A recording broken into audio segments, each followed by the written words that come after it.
Olá pessoal, tudo bem? Vamos para a nossa aula de bacteriologia.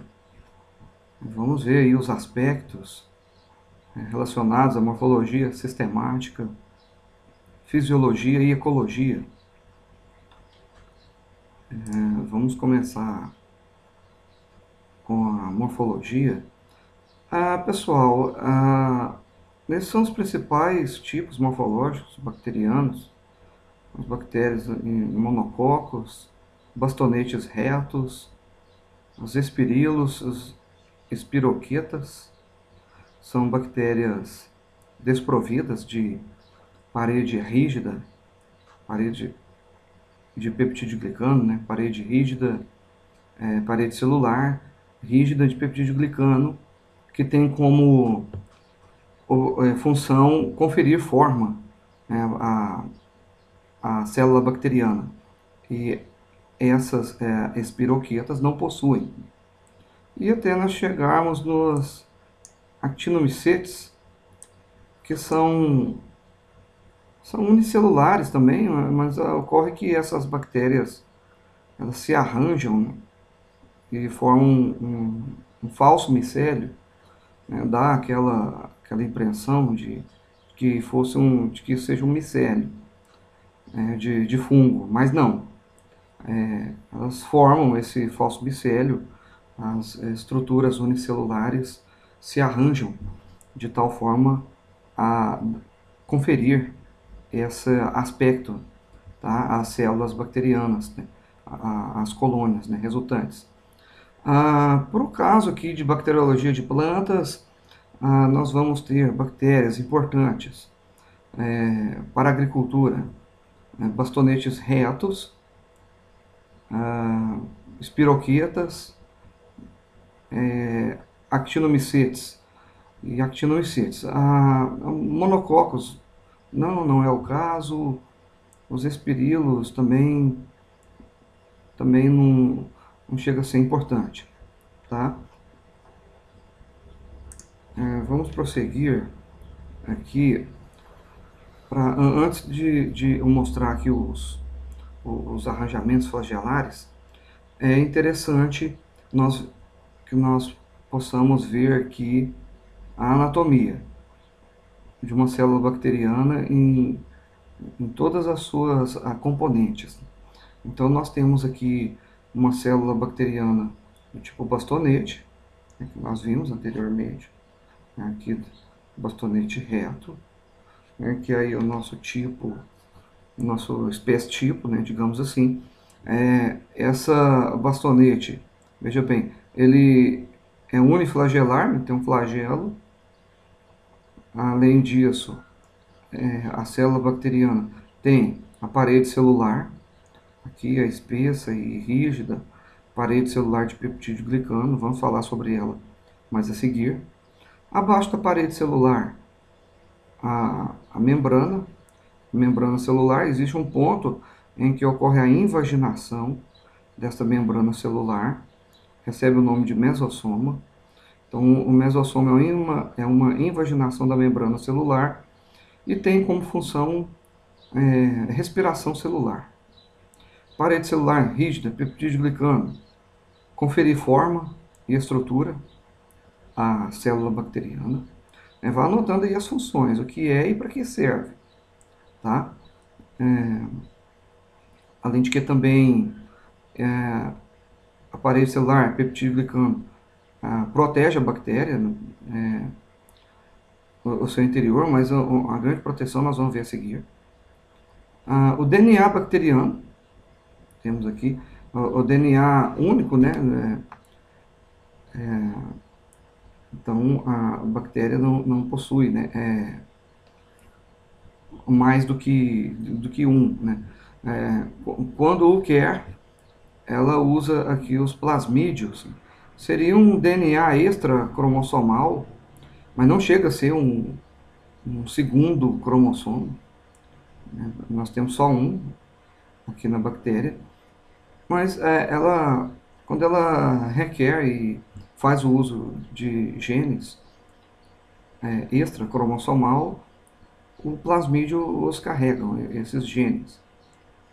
Então, o plasmídio é um DNA circular extra cromossomal, tem como funções carregar genes importantes, como por exemplo fatores de virulência, resistência a produtos químicos também. As inclusões de polibeta hidroxibutirato, inclusões de P-beta-HB, né, também são encontradas aqui dispersas no citossol, no citoplasma celular bacteriano. O citoplasma, propriamente dito, que nele está, então, disperso o material genético. Não há membrana nuclear, né? Trata-se de procariotas, né? Não esqueçamos disso. A membrana. E esse aqui, pessoal, que pode despertar a curiosidade de vocês, né? Por que a célula bacteriana tem essa outra estrutura aqui é gelatinosa aqui ao redor da célula bacteriana? É a cápsula de EPS, de hexapolissacarídeo, que as bactérias possuem, principalmente as bactérias patogênicas plantas. Essa cápsula é extra, né?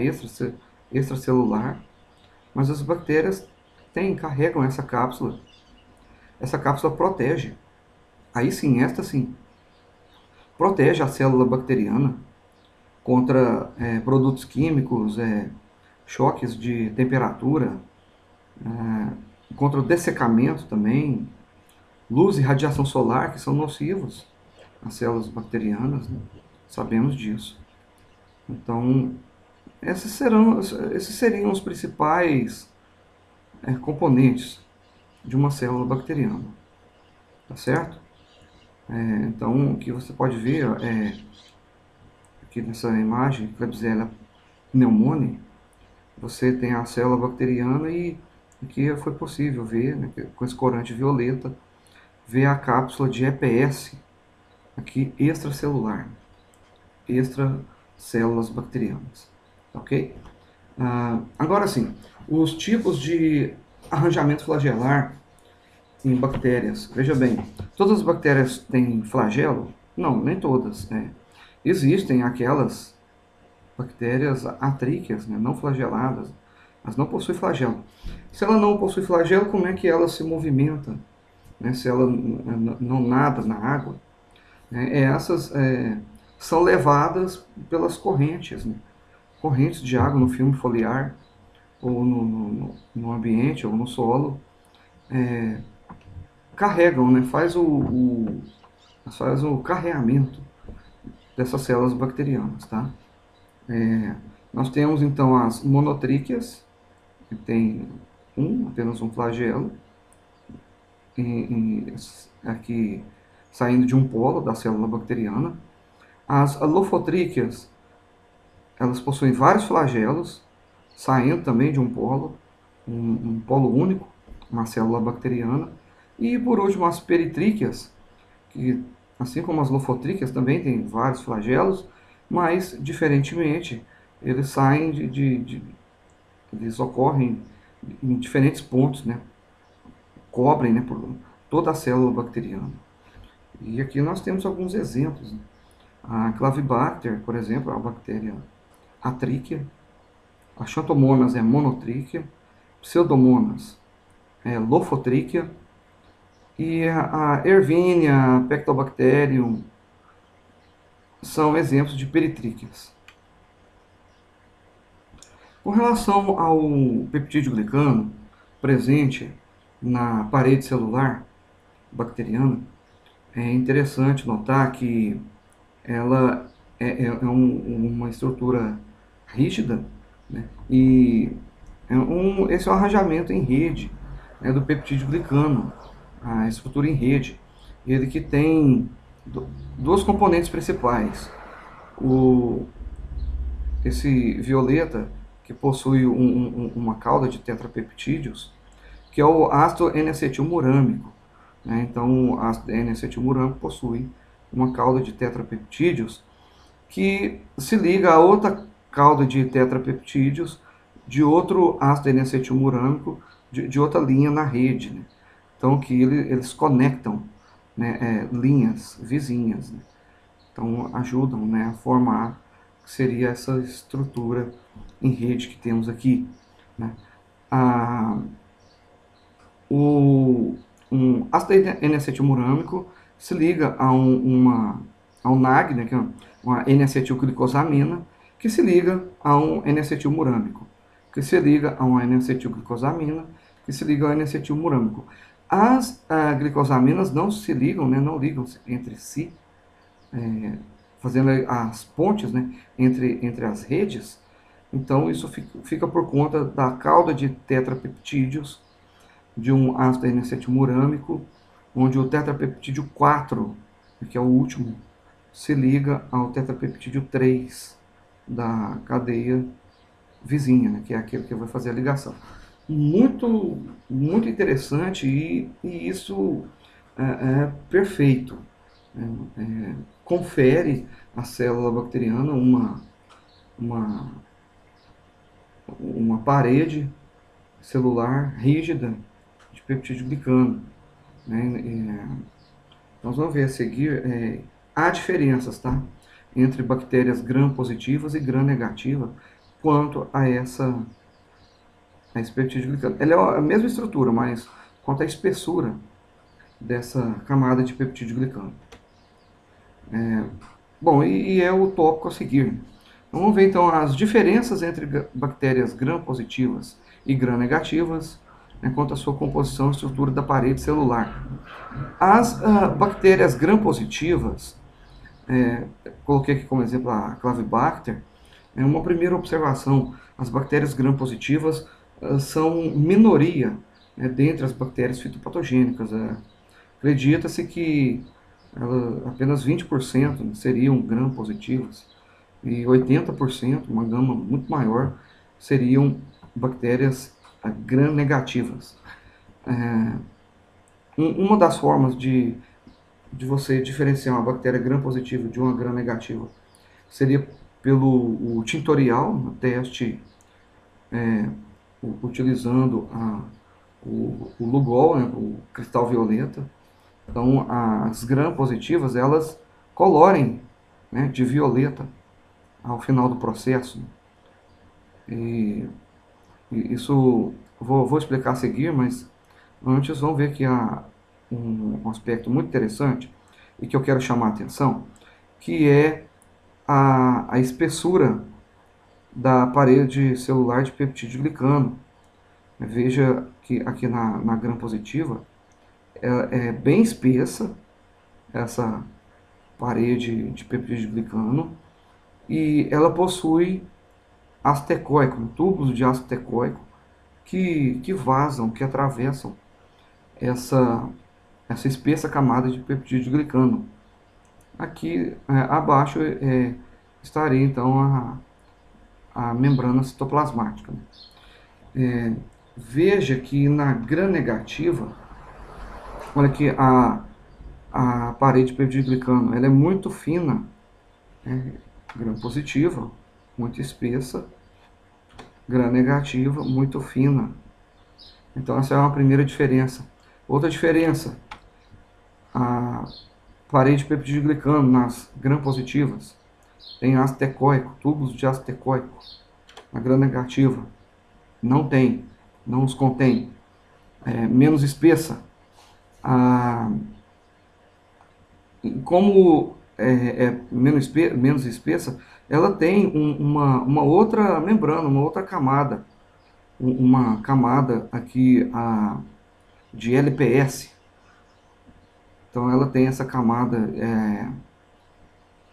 uma camada polissacarídica, né, que vem além da peptídeo glicano. Ela tem essa outra camada que composta, né, principalmente ela tem lipídio, né, tem também proteínas, né, é uma camada de LPS, né, de lipopolissacarídeo.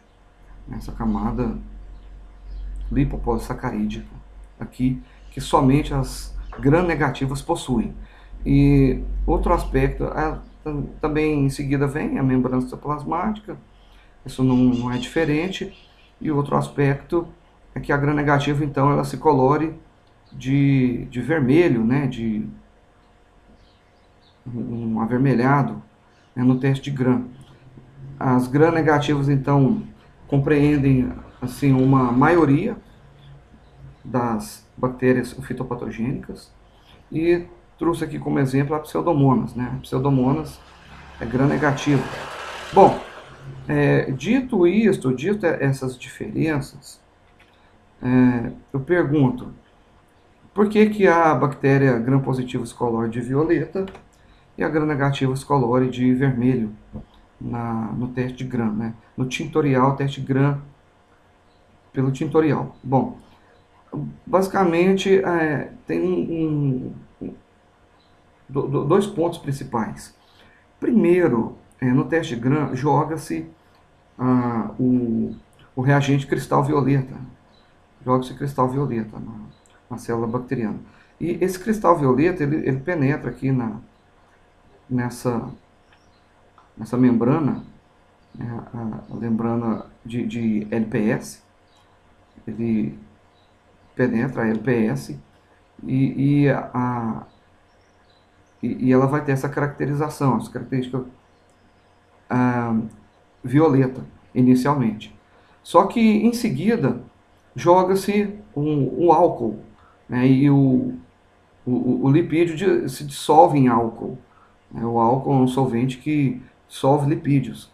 Então, essa camada de LPS, ela é varrida.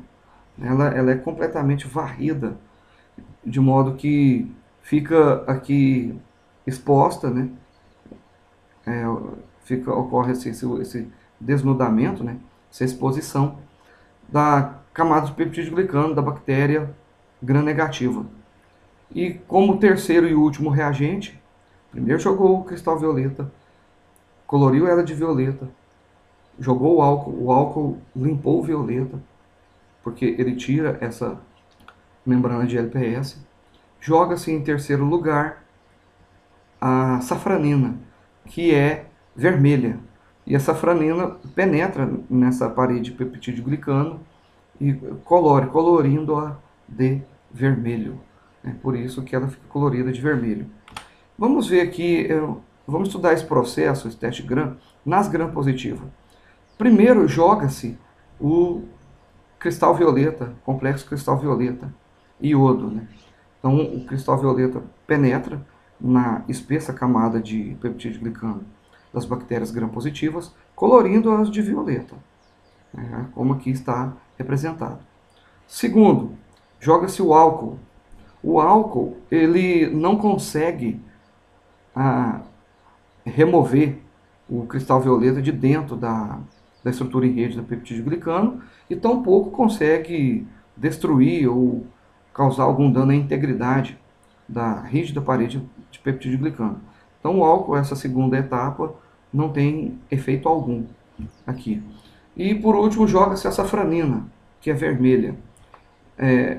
Há uma tentativa de colorir de vermelho essas células aqui no teste GRAM, visto que a safranina é o último, né, que é jogado. E quando é jogada a safranina, ela não tem efeito algum também, nada acontece, ela nada consegue fazer, ela não consegue penetrar na parede peptidoglicano e ocupar sítios para colorir, para ocupar e então ficar colorida de vermelho, porque todos os sítios estão ocupados pelo complexo cristal violeta e iodo que foi jogado na primeira etapa deste teste tintorial. Então, nada acontece, o vermelho é varrido e permanece, a cor violeta permanece. Então, como assim? Desde a primeira etapa. Então, no final, você tem a cor violeta. Então, porque color de violeta, mas na segunda etapa nada acontece, terceira etapa nada acontece. Então, assim, de forma resumida, tá, pessoal? Eu explicando esse teste tintorial. Aqui, no primeiro momento, camada de LPS colorida, cristal violeta, joga-se álcool, ele limpa lava e remove consigo também a cor violeta. Camada fina de peptidoglicano fica exposta, joga-se a safranina, colore de vermelho, peptidoglicano. No final do processo, temos então, fica aqui colorido de vermelho. Tá certo, pessoal? Então aqui um resultado, né?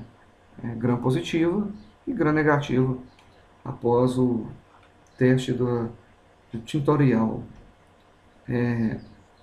Interessante observar que as espiroplasmas, né, ela não tem forma definida, então ela não é nem gram positiva e nem gram negativa.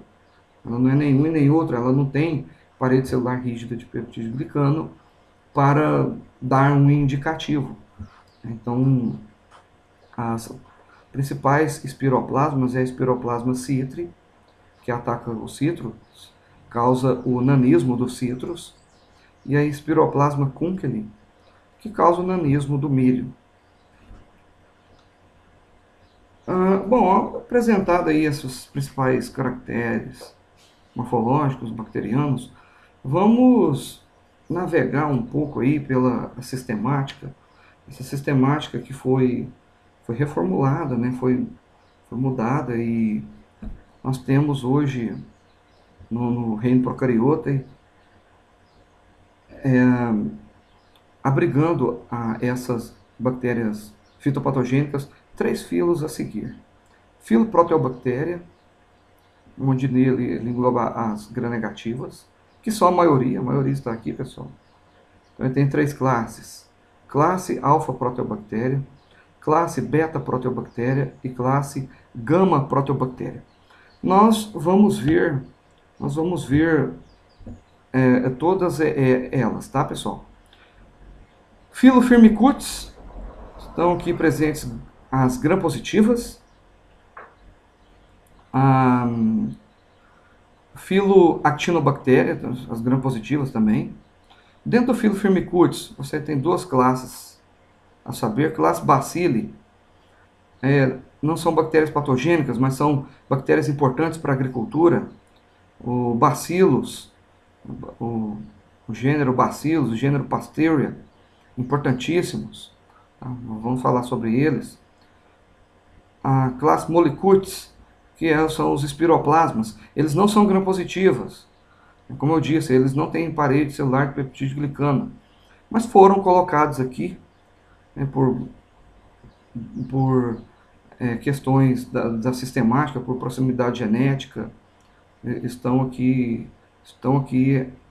acondicionados.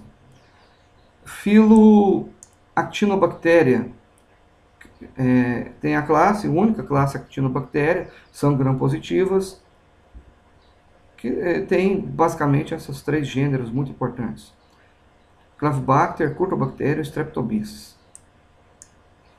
Vamos ver então, pessoal,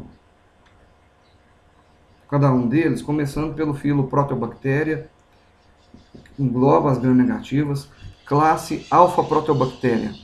Na classe Alpha Proteobacteria, nós vamos ter aqui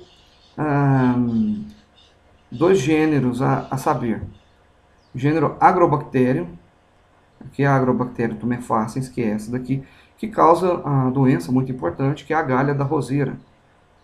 Ele causa, então, esse tumor, né? Assim, diria que é a principal doença da cultura, né, da roseira, que é uma planta usada no paisagismo, planta ornamental, mas que é acometida por doença. Então, tem importância agronômica a Agrobacterium. O Rhizobium, né, que não é patógeno, mas tem importância agronômica, que ele é utilizado nas inoculantes para fixação de nitrogênio em soja, né? Ele vem como tratamento de semente adicional, tratando sementes de soja. Mas, a título de curiosidade, ele é uma gram-negativa e é da classe Alpha Proteobacteria, entra nesse filo Proteobacteria. Está junto aqui, tem uma proximidade, né, com a Agrobacterium, mas ele não é patogênico. A classe Beta Proteobacteria, temos dois gêneros importantes aqui, o Burkholderia e Houstonia. A Houstonia, né, é importantíssimo, mais importante, ela causa aqui a murchadeira de Houstonia em tomate e outras solanáceas, como você pode ver aqui na figura. Então você tem aqui uma Houstonia, né, um substrato que foi propositadamente colonizado por Houstonia e colocado aqui mudas, né? Então, tão logo foram colocadas, a Houstonia se ocupou de colonizar os feixes vasculares e causar a murchas e morte, e consequente morte das plantas de tomate, né? A murchadeira de Houstonia, doença importantíssima na agronomia, né? E em outras ciências também, ataca até eucalipto, né? A Houstonia vai atacar mudas de eucalipto. Então é importante também, né, para o pessoal da engenharia florestal, por exemplo, né? A Burkholderia, ela ataca plantas ornamentais, também ataca outras culturas, algumas olerícolas, também tem alguma importância. Classe Gama Proteobactéria, então são as três, né? Negativa, filo Proteobactéria, classe Alfa Proteobactéria, Beta Proteobactéria e Gama Proteobactéria. Classe Gama Proteobactéria, então muitos exemplos. Xanthomonas, Xylella, Pseudomonas, Ervínia, Pectobacterium, Pantheia, são todos exemplos de Gama Proteobactéria. Eu peguei aqui como exemplo a Xanthomonas, a Xanthomonas que tem um flagelo apenas, né? Ela é monotríquea. Peguei aqui um exemplo, coloquei aqui a Xanthomonas, e aqui ela causando a podridão negra das crucíferas.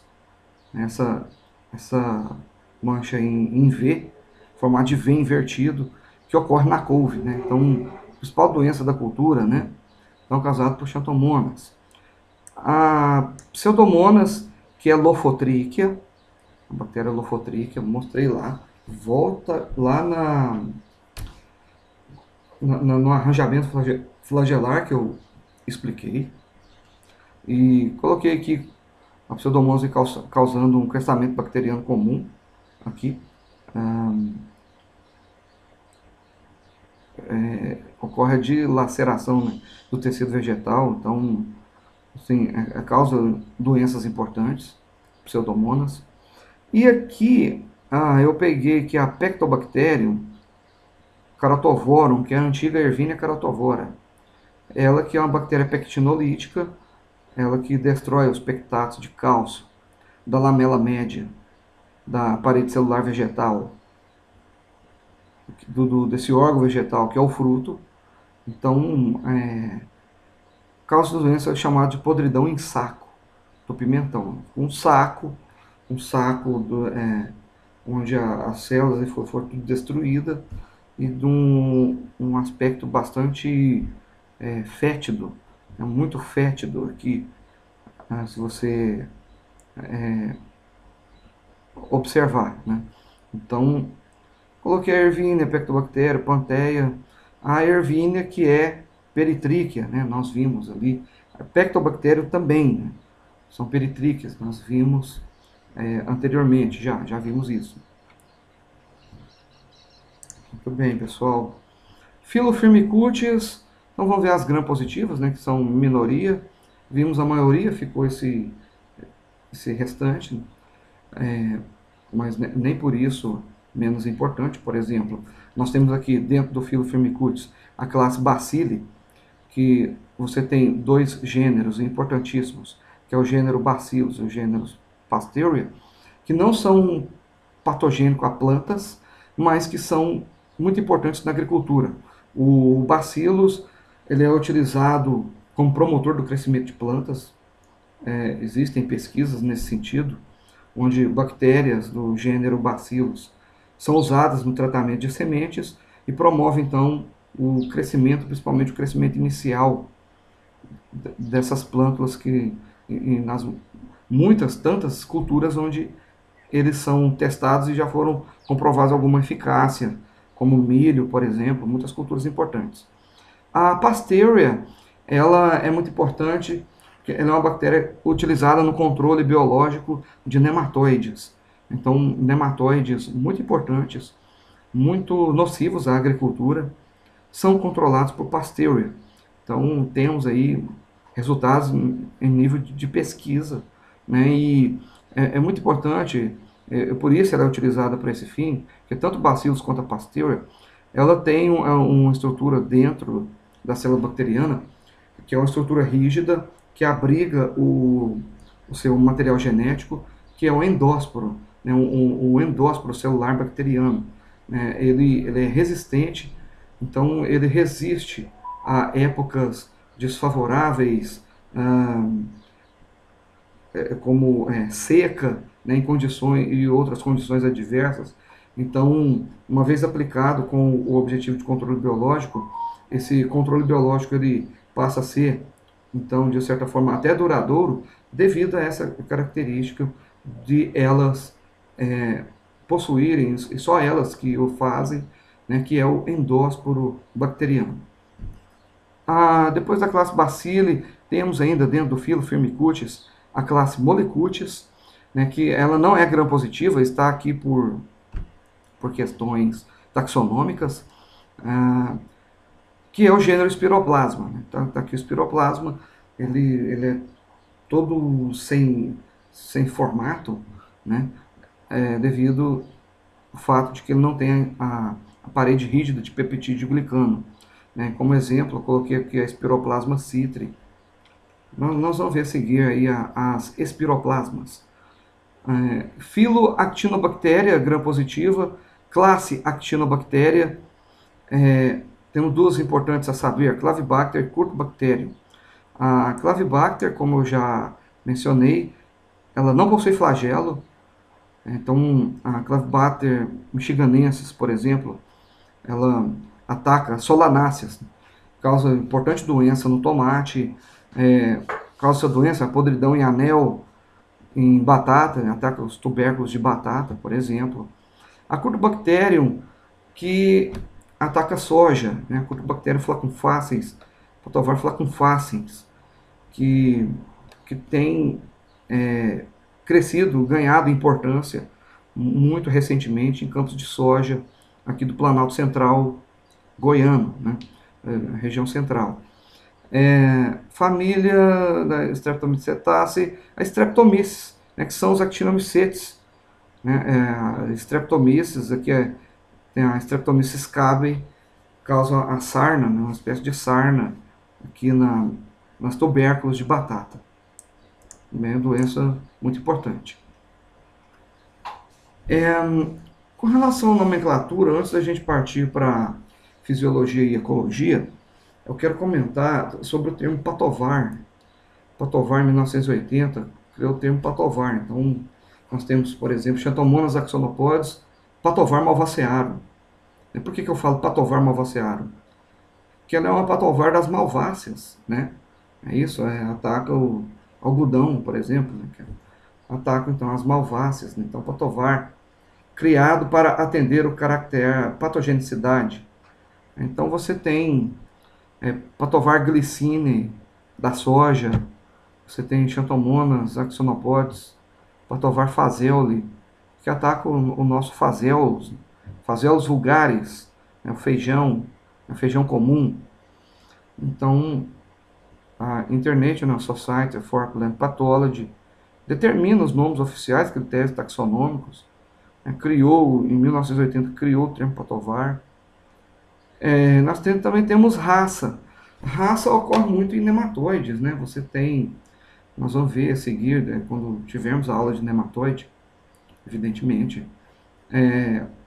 Vamos ver as raças de meloidógeno, por exemplo. Mas em bactéria você tem alguns casos específicos, por exemplo, de Haustonia, na Haustonia solanacearum, a raça 1, 2 e 3, né? Então, isso para designar um hospedeiro particular. Eu não quero entrar, não quero aprofundar, por enquanto, nesse aspecto, mas há raças também, em alguns casos específicos, em taxonomia de bactérias, tá certo? Isso, fisiologia. Né? Vamos começar aqui com nutrição e metabolismo bacteriano. As, a, as bactérias fitopatogênicas, elas que são saprofíticas em grande parte, são saprófitas, ou seja, elas conseguem ali se alimentar de resto vegetal em decomposição, né? Muitas delas são habitantes do solo. A Housetonia, por exemplo, ela vive na solução de solo, ela está em solução de solo, nos solos contaminados por Housetonia. Então, esse é um primeiro cuidado que os agricultores, os produtores devem ter, né? É, vamos prosseguir aqui. Existem aquelas limitadas ao xilema e floema, tal como a xilela, né? Por isso que ela recebe esse nome, xilela, porque ela coloniza o xilema. Então essas bactérias elas são difíceis ou elas não crescem em meio de cultura. Né? Então elas são parasitas de plantas, né? Você pode encontrar ela em vetor, ela pode sobreviver no vetor, mas não no meio de cultura, né? Só na planta viva. Casos específicos em vetores específicos, e ela tem um crescimento fastidioso. O que é o crescimento fastidioso? É de difícil isolamento, cultivo, crescimento ou manutenção em meio de cultura sintético, em laboratório, meio de cultura artificial. Então a xilela fastidiosa, né, então recebe o nome por dois motivos. Xilela, porque ela é de xilema. Fastidiosa, porque ela tem crescimento fastidioso, né? Ou seja, é, não é comum, não é fácil, ou não existe até crescimento dela, o isolamento dela, manutenção em meio de cultura, né? Então, a célula bacteriana, você encontra muitas são saprofíticas, muitas são habitantes do solo, algumas são limitadas ao xilema e floema, e são fastidiosas, né? E muito poucas também sobrevivem dentro de um inseto vetor. Então nós vimos em fungos essa parte dos elementos, né? Quais são os elementos importantes para a nutrição e alimentação da célula bacteriana? O carbono, que é o principal constituinte da célula, ele está presente nos compostos orgânicos, oxigênio presente na água, né, material da água da célula, receptor de elétrons na respiração celular bacteriana. O nitrogênio está presente em aminoácidos, nucleotídeos do ácido nucleico, coenzimas. Hidrogênio, presente na água, H2O, constituinte de compostos orgânicos, né, as cadeias de carbono, possuem hidrogênio. Fósforo, está presente no ácido nucleico, nucleotídeos, fosfolipídios, no LPS das bactérias gram-negativas, como componente no ácido teicoico das bactérias gram-positivas. O enxofre está presente na cisteína, metionina e outras várias coenzimas. Magnésio, cofator de enzimas. Cátio celular não orgânico. Cálcio, cofator de enzimas. Cátion celular não orgânico. E ele está presente no endósporo, né, o endósporo bacteriano de Bacillus e Pasteuria. Ferro, cofator de enzimas e o componente do citocromo. Então, são as funções, né? Então, aqui o elemento, a fonte, né? Alguns encontrados na água, compostos orgânicos, outros em formato de sais. Então, fica aqui o registro, e isso às vezes é cobrado, né?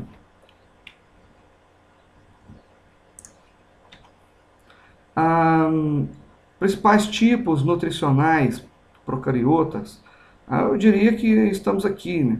As nossas bactérias, né, são quimioheterotróficas, ou seja, a fonte de energia ela precisa obter da quebra de compostos orgânicos, a fonte de carbono ela precisa de compostos orgânicos, que é a maioria das bactérias, né, as fitopatogênicas.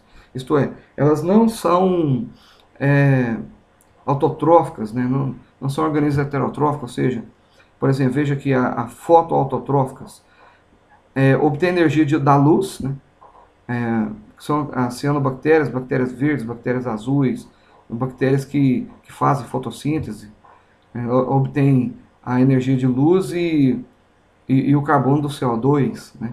Então, algumas bactérias primitivas têm pigmentos fotossintéticos e conseguem ser autotróficas, né? Não precisa de compostos orgânicos, né? Mas as bactérias, assim como nós, seres humanos, né, não fazemos fotossíntese. Então, precisamos a energia da quebra de compostos orgânicos, carbono, né, de compostos orgânicos. Né? Então, as bactérias fitopatogênicas. Né?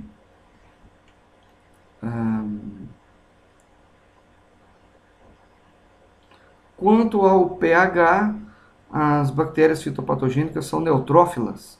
Né? pH o ideal 7,1, próximo do neutro.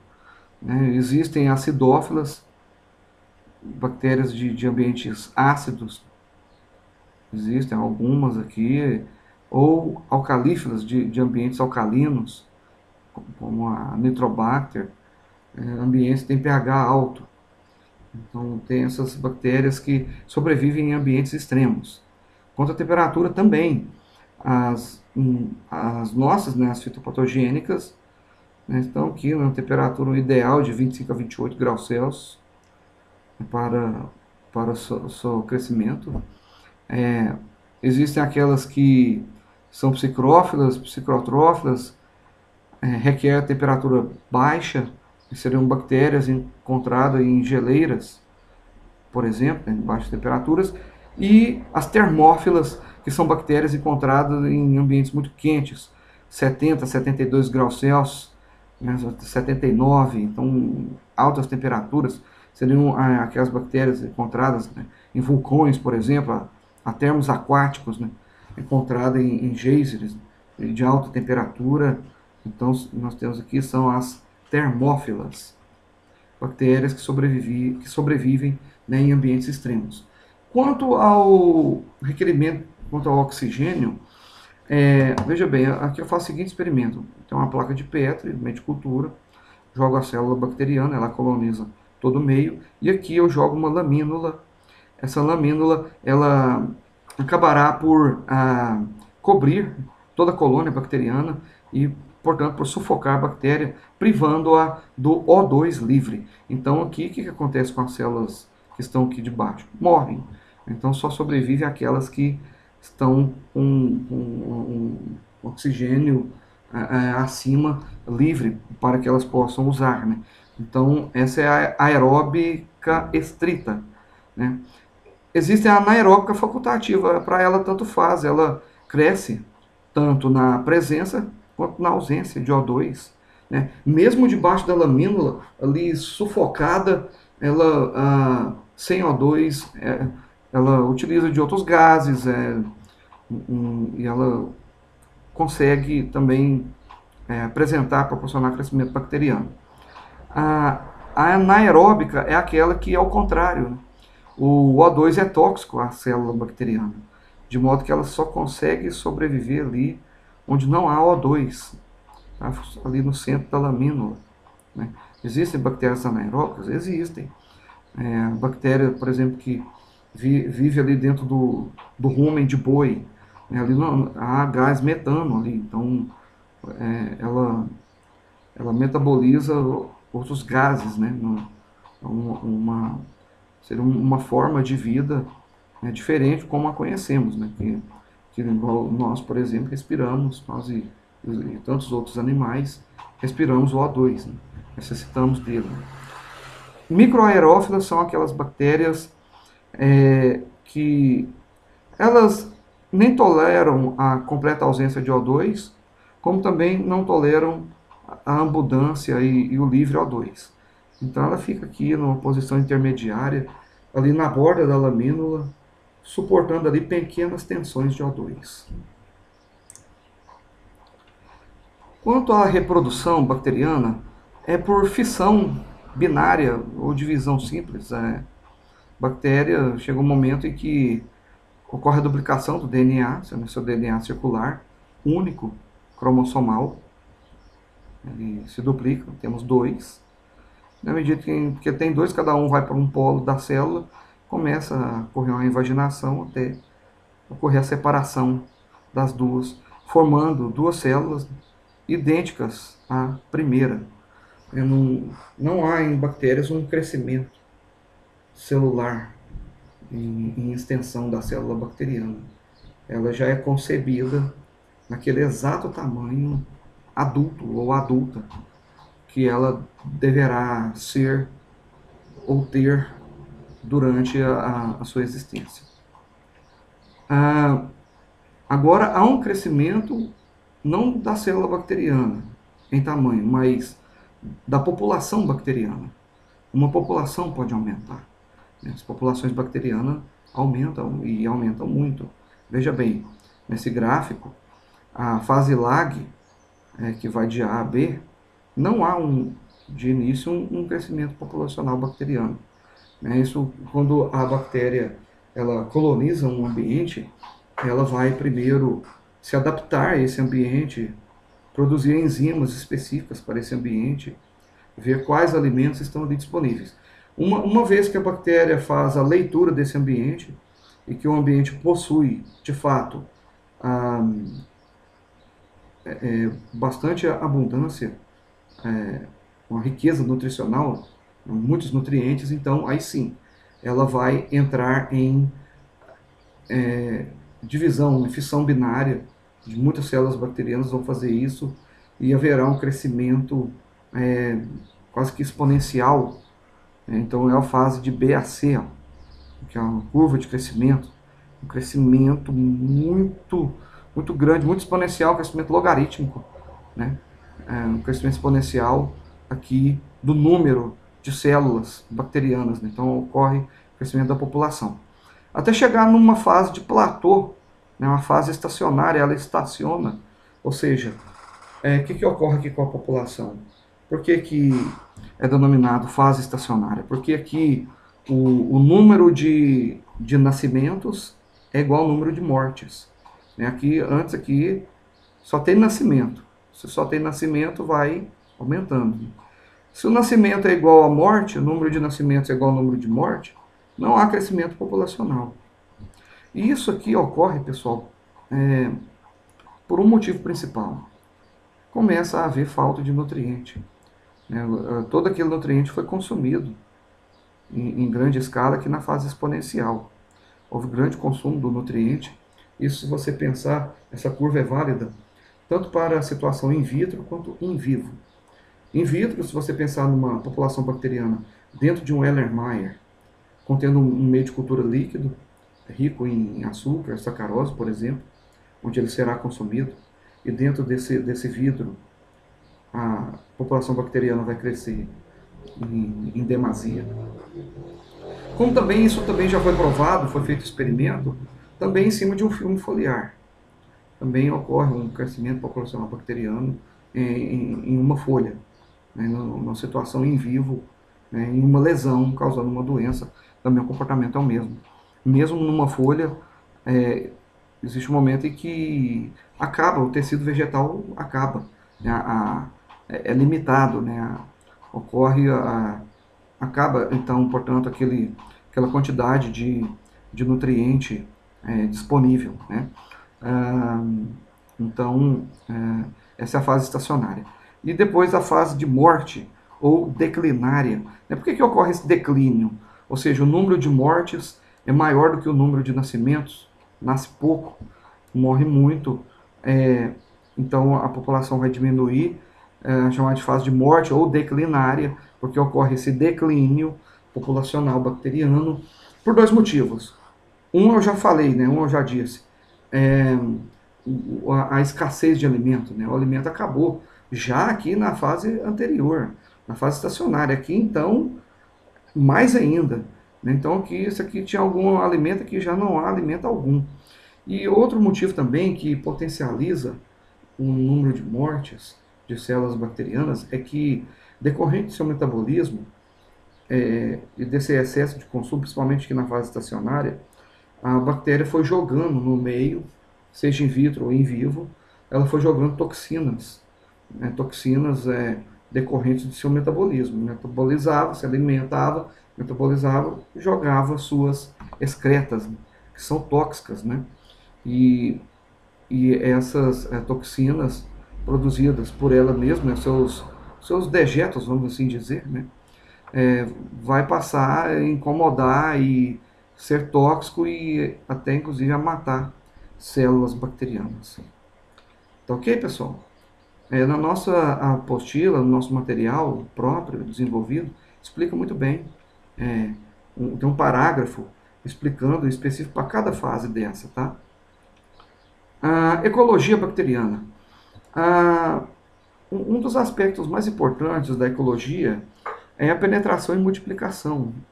Então, a bactéria ela penetra por ferimentos, eu diria, né, das principais portas de entrada de bactérias e plantas, por ferimentos. Ferimentos que, às vezes, ferimentos que nós mesmos causamos às plantas. Né?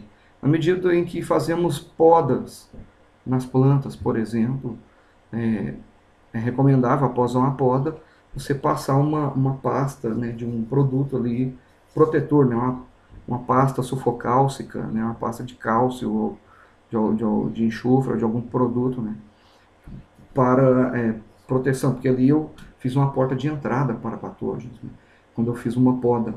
Ou no próprio ato também de quando também nós, de forma errada, né, andamos em uma lavoura de soja, de feijão, e ao andar você quebra os ramos, as ramas, né, fazendo ali portas de entrada, né? Então, até esse cuidado nós devemos ter, né? Devemos ter esse cuidado. As bactérias penetram por tubo polínico, também, em alguns casos específicos, mas o outro, além de ferimento, também é muito comum ela penetrar pelos estômatos. Pelos estômatos, pelos hidatódios, pelas lenticelas. Que são estômatos também, né? Os hidatódios, lenticelas, são tipos especiais de estômatos, né?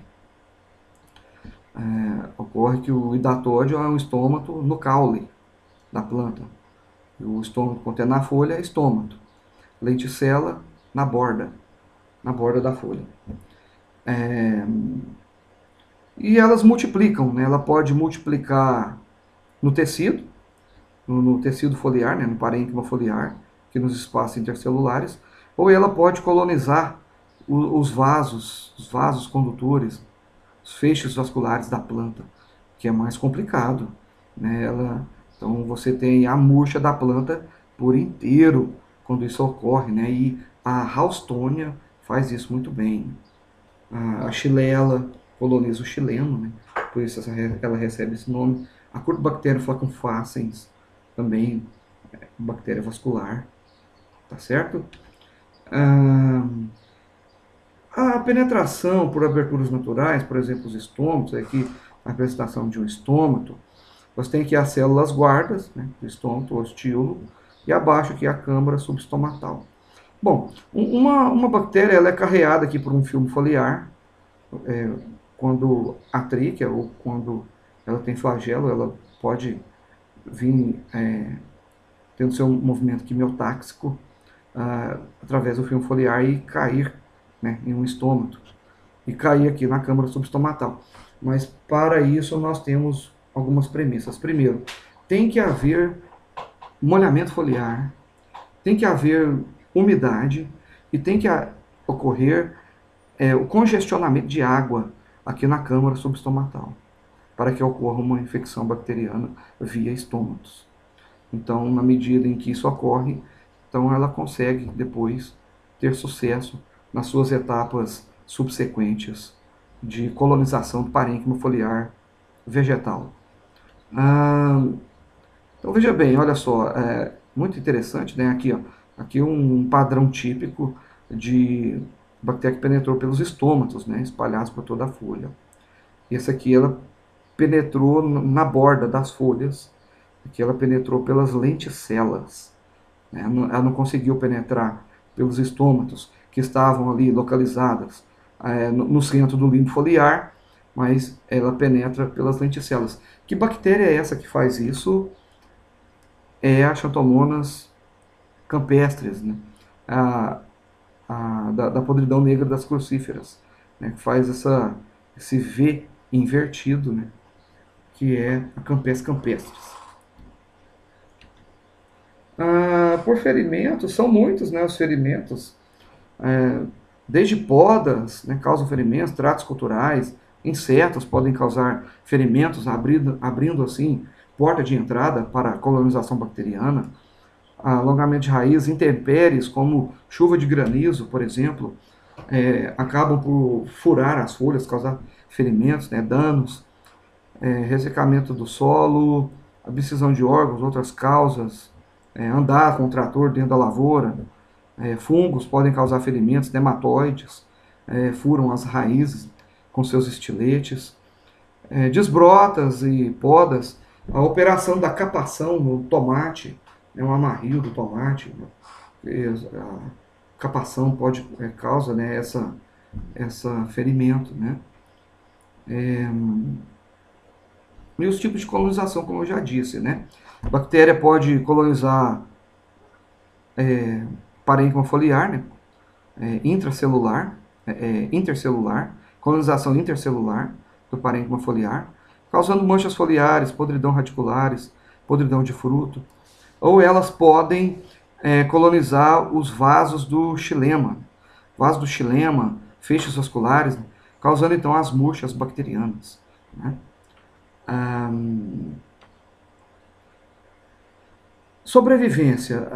Esse é o seu ciclo generalizado de Leben, tá? Ciclo de Leben, anotem aí. Lebben. Ciclo de vida generalizado de Leben para bactérias. Elas podem, olha, elas têm uma fase patogênica, né, incitando doença, onde aqui ela está com um alto metabolismo. Fase latente, ela está aqui debaixo da casca das árvores, se abrigando, né, com metabolismo muito baixo, em, ah, ali em condições ambientais adversas, né, inverno, por exemplo, ela entra em latência.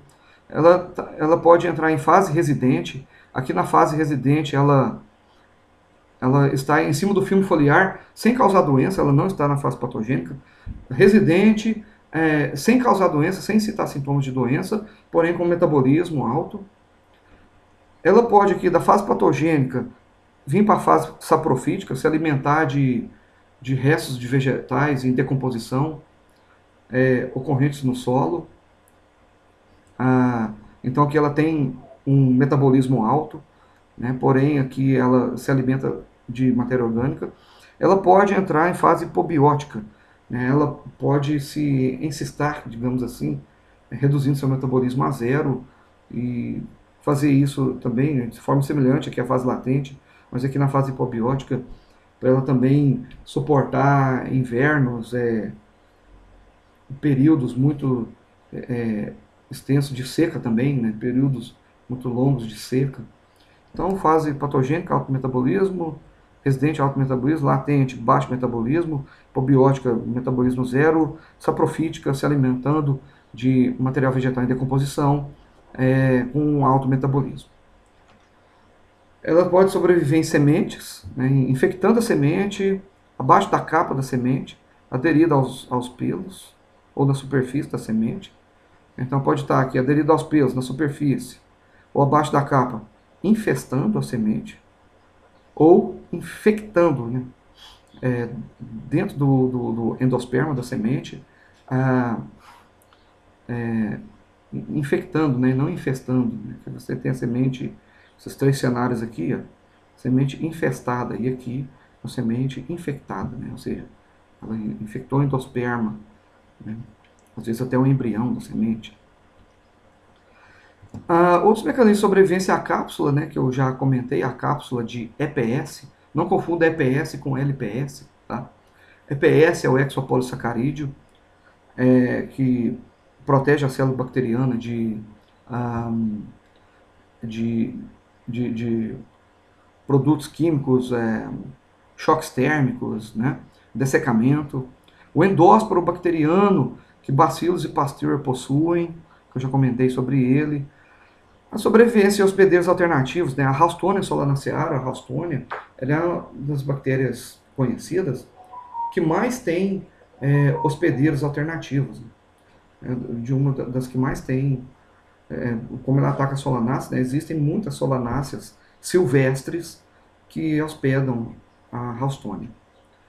A disseminação das bactérias ocorre a curtas distâncias, por respingos de chuva, vento, né, pelo motion, aqui no caso aqui desse pimentão, né, a curtas distâncias, ou, também a curtas distâncias por ferramentas de poda, maquinário, implemento, pneu do trator, né, nos tratos culturais, a curtas distâncias também por insetos, né, insetos levam aqui a Spiroplasma kunkeli, que causa o nanismo do milho e o seu inseto vetor, né, que acaba por carrear as células bacterianas de uma lavoura para uma lavoura vizinha, portanto, configurando assim, portanto, numa disseminação dito do tipo curtas distâncias, e a longas distâncias é feito por sementes.